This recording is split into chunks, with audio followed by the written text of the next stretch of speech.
It was at the bottom of the list of league tables. It was right at the very bottom. It had the poorest attendance figures, it had the poorest number of GCSEs per youngster, it had the highest number of youngsters leaving school without any qualifications at all. It was really at the bottom of the heap, and something had to be done about it. The worst school in Britain. The ultimate challenge for a government which insists that raising educational standards is its top priority. Pupils come from 2 estates in Newcastle, from an area of long-term unemployment, black economy, hard drugs, broken homes.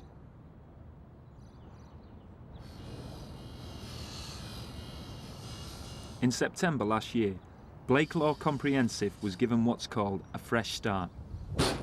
A new name, Firfield Community School, and an ambitious new head, Carol McAlpine, a high flyer with a reputation for dealing with failing schools. Carol's been given an extra £2.5 million to sort the school out, but in return she's got to deliver.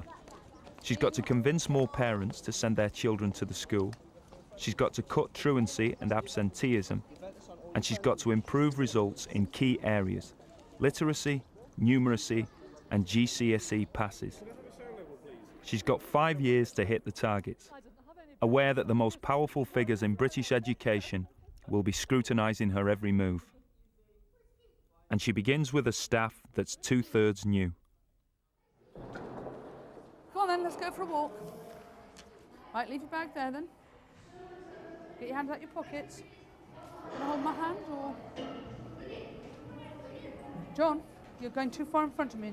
You're right here because you're my left-hand man. Deputy Head Lynn Ackland is a veteran of tough inner-city schools and was among Carol's first appointments. From day one, she launched a blitz on discipline, dress, punctuality and manners. Right, stop, turn right. Thank you, boys. Kind of you to open the door for me. You're welcome.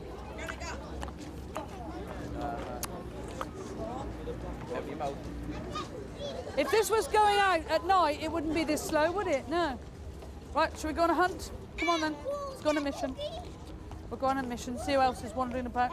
See if we can catch any smokers. Where do they hang out? I did it in such a way so the youngster couldn't see that, you know, the teacher was being reprimanded, but can't have that, I'm sorry. You know, and everyone's on task in there, and it's a nice atmosphere in that class, but no, that's why I do this sort of thing, because that's when you pick all of that up. Pat Davidson has run the school office for 20 years, but the workload has never been greater.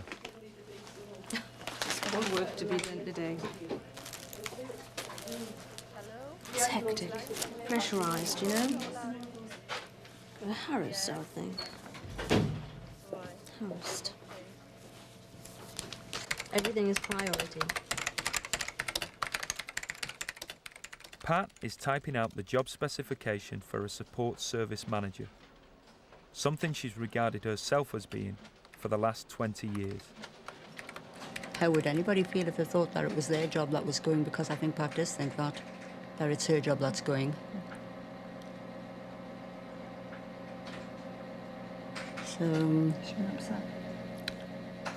Very upset would you be?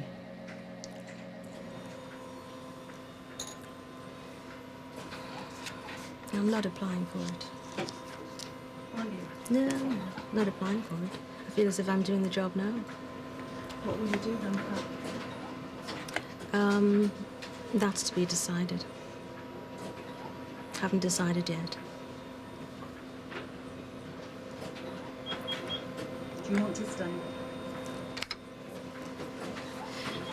Not really. 20th century, pre-20th century. Which one means before 1900?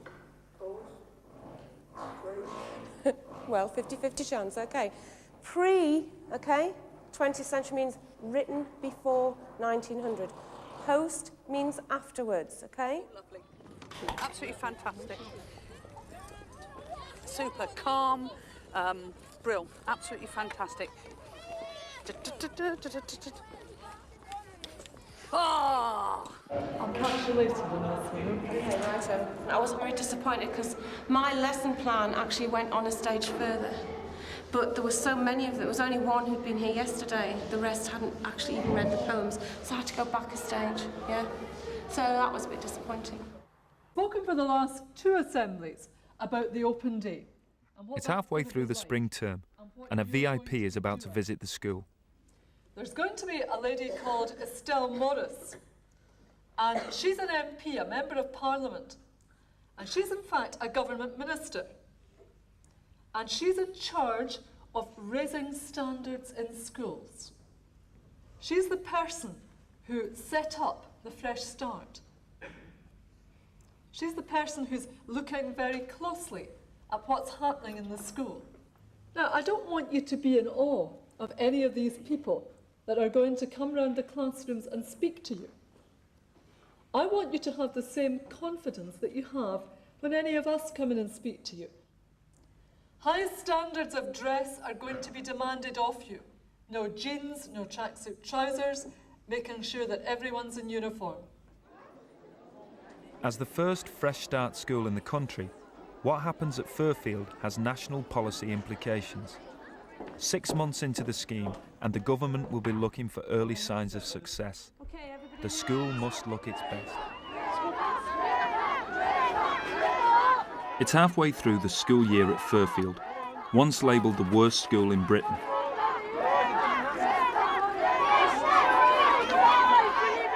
With £2.4 million of investment, it's still proving an uphill climb to turn this failing school round.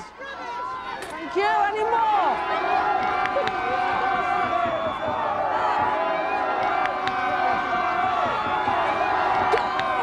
Today, Carol McAlpine and her staff are being humiliated, but in a good cause. It's Red Nose Day.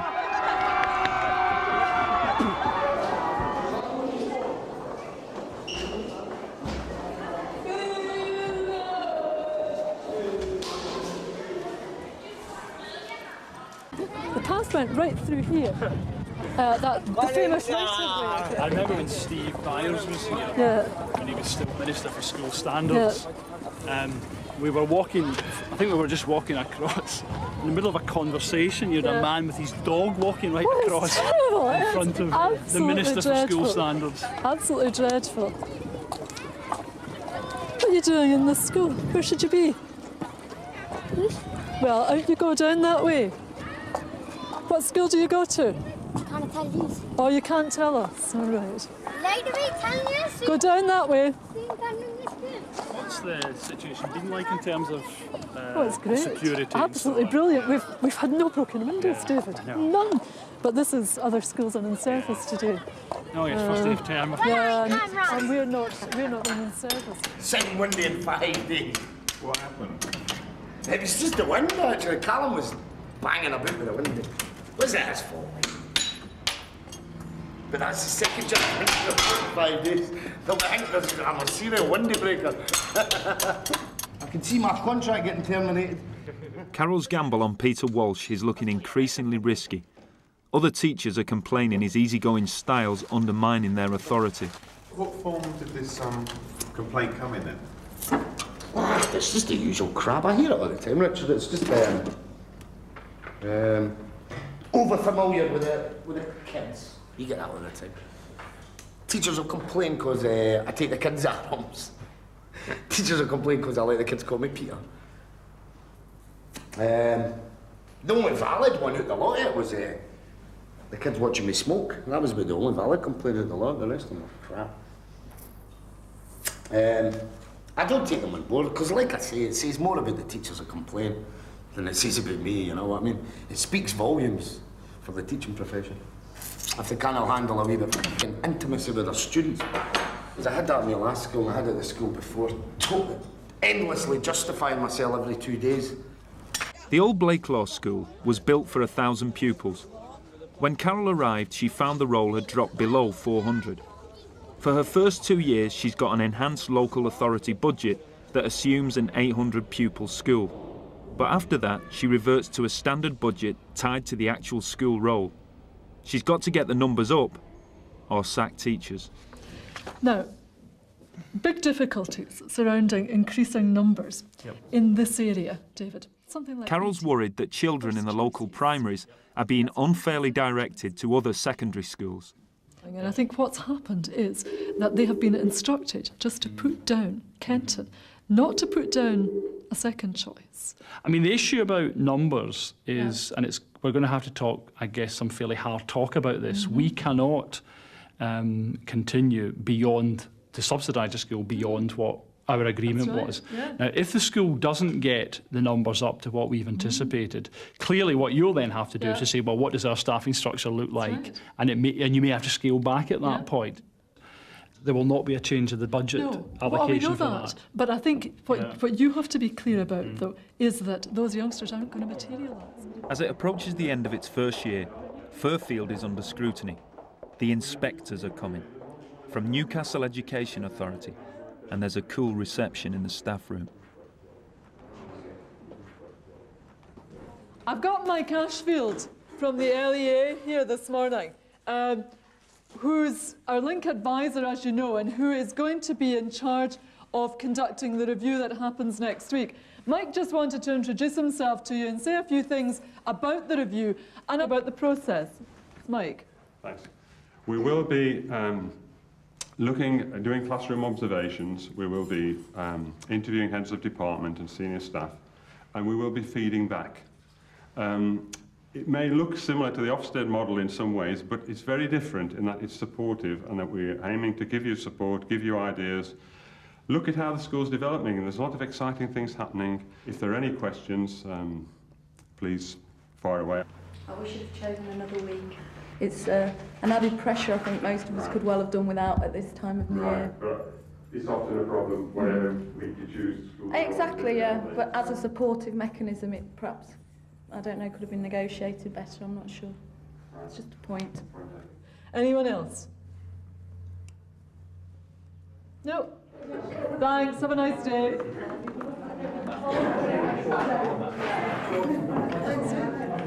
The ultimate test of Firfield will be its 11-year-olds. 7W are about to sit a maths exam to assess their progress. Martin is full of confidence. If I get 100%, that'd be okay, but 70% is all right.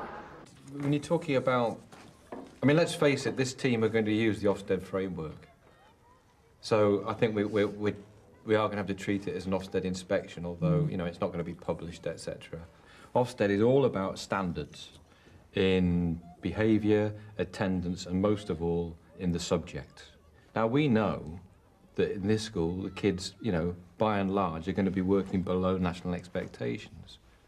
Now, that doesn't make us a bad school. The important thing is that we can demonstrate that our kids make progress, and that includes special needs kids. And certainly special needs is one where they can catch people out. And so they will know, they will know, for example, who has impaired hearing in your class. So for God's sake, make sure they're sitting near the front. OK, now we normally don't see an individual lesson plan from everyone every day, but during the inspection period, insist on it. People aren't looking at the behaviour problems, they're looking how you handle them. I mean, they don't care whether the kids are climbing up the walls or whatever, as long as you are dealing with it. But I can feel staff getting uptight about that. Don't do anything that you wouldn't normally do. That's right. One of the teachers most pessimistic about the inspection is old Blakelaw hand art teacher John Gawley. Well, to be honest, looking at it from the inside, I reckon we'll get absolutely roasted. Miss Ferris? You're off. Mr. Hunt? No. Rachel? No. Sarah? Miss Hetherington? Haley? Hey, Haley, what's this? 1, 2, 3, 4 on the trot? Haley, I reckon a lap of honour, right? A gold Blue Peter badge. 4 on the trot. Hang on. Haley, you haven't done that since we came back in September. It's a world record. So tell me, Hugh, you thought yesterday was teacher training day, did you? You thought the school was closed, did you? No answer. Hello, sprechen Sie Deutsch? Weren't in yesterday. Why? Doesn't want to talk about it. Too personal. Sorry for asking you. Didn't want to put you on the spot. Right, can you face the front? Don't talk. The exam should last for this full lesson. We'll finish this exam at 5 to 1. You can start now.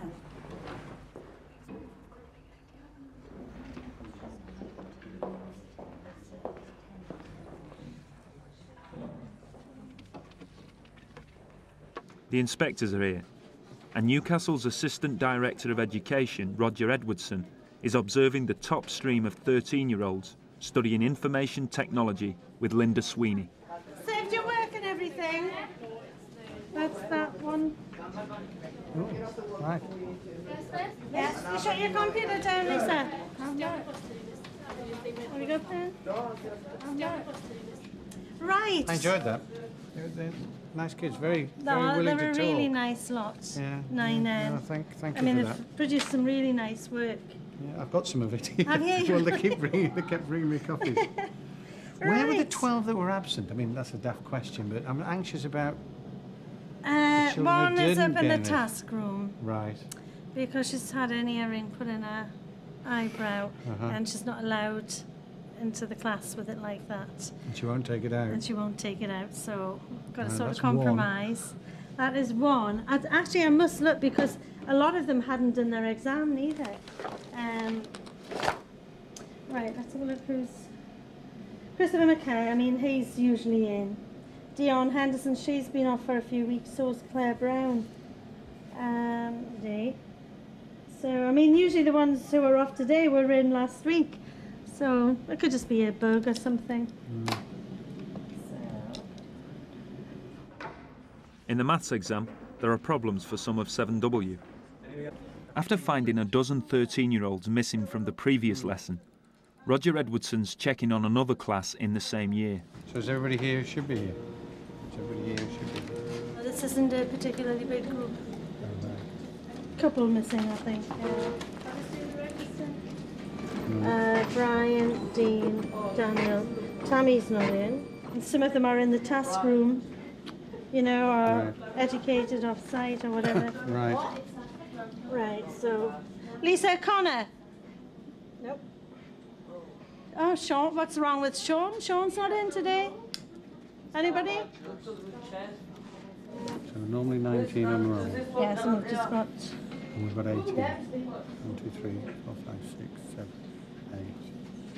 So 8. These children are year 9 children, so they were present in the old Blakelaw School for 2 years. And once you get into that cycle of non-attendance, it's very difficult to break out of it. So, I mean, I'm clearly concerned where attendance, excuse me, in this class is well below. Congratulations, well done. Well done. Excellent. I'm delighted. Yeah, it's excellent. Well, welcome to the Firfield Community School. It's been a very busy day here. 73 children were doing their GCSEs. I've got some of the students here. Nicola, Sarah and Darren. How have you done? Nicola first. I got 2 A stars, 3 A's, 2 B's and 2 C's. Oh, that's just far too clever. Are you pleased? Yes. Darren, how about you? I've got 1 A star, 1 A, 4 B's and 2 D's. I don't know. What clever children you have here. Or clever pupils, I should say, not really children at their age. Carol McAlpine, you're the head teacher here. Yeah. Not everyone's done as well, have they? Well, no, but we're really delighted with what we've got from the youngsters because, you know, it is a fresh start school and we've had lots of improvements we've had to make. And, I mean, 11% of the youngsters have got 5 A to C. Yes, this fresh start is a real buzzword with the government, isn't it? A couple of words, I suppose. Yeah. And it does make it sound as if it's all just going to happen immediately. What sort of problems are you tackling Well, here? I mean, it can't happen immediately. We're tackling a big culture of non-attendance at school and people who don't value education at all. We've got a community where there are a large number of people who are even second and third generation unemployed. So we've got to turn people on to education. How have you gone about trying to do that? Oh, well, various. I mean, how long have you got? All day. We've got work-related learning And next term, we're actually going to pay youngsters to do work experience, and we're going to tie that in with attendance, so that if youngsters can guarantee me 95% attendance and actually making educational targets, they'll be paid by this company for doing work experience. And it amounts to something like £100 for 7 weeks. So it's really bribery? It's not bribery, it's actually paying people to do the job that they're doing in the workplace. Sure. No, so initiative after initiative. Yeah. You're doing a very good job, Carol. Good luck. Thanks This is very much Leslie indeed. Ashmouth at the Firfield Community School in Newcastle. A few teachers have turned things round. In George Cuthbertson's English department, results are well above target. So is it 29% A-C at English? And 27 in literature. Yeah. Well. Can't remember what last year's was, but it was considerably lower than that. Oh, yeah. Yeah, because you didn't think I got it in that. What, maths? No, office studies. Office I got studies. C for Yeah. that. A lot of it was coursework, wasn't it? Didn't do none. Bearing in mind we've only had these kids for 8 months. Yeah. With the local press, Carol defends the results and attacks the targets. We've got 11% have got 5 A to C. Right. Now the Blakelaw figure for last year was 7%. 7%. Okay, because you were set a target, weren't you, something like 70? Yeah, but I mean, the target was actually Mickey Mouse, and it's something I've taken up. I mean, don't say it's Mickey Mouse, but these were cumulative targets, just rising 3% every year. Now, the target that Blakelaw was set in 1997-98 was 13.5%, and they absolutely never didn't achieve it. You know, it was way, way down. So last year's target for Blakelaw was 16.5%. That was last year's, and they got 7%. So what it should really have been was a 3% increase on what they actually achieved last year, not on what they were set to achieve. So the fact that we've improved 4% on the previous figure of Blakelaw, we're just delighted. So I'll give you that first. Do you have a look at that? Just want to look. Have that as well. I'm sorry to keep coming back to it. The targets you were set were actually quite a bit lower than the actual national targets, weren't they? You were given sort of special consideration. How long do you think it'll take to get the school up to a national standard? It's going to take us at least working through our year 7 that started with us last year. We're going to have to work them through to year 11 to achieve that. I wasn't expecting as well, actually. Yeah, well, I'm going to go and tell my man now. If this was now August the 26th, 1998, I'd be a lot wiser as to what I was going to come into. I'd still come into it because I think it's fantastic and the challenge is there, but perhaps I underestimated really how ingrained the social problems are. When I go into people's houses, either from a school point of view or from a community education point of view, it frightens me that people still live in that way and still have those values in 1999.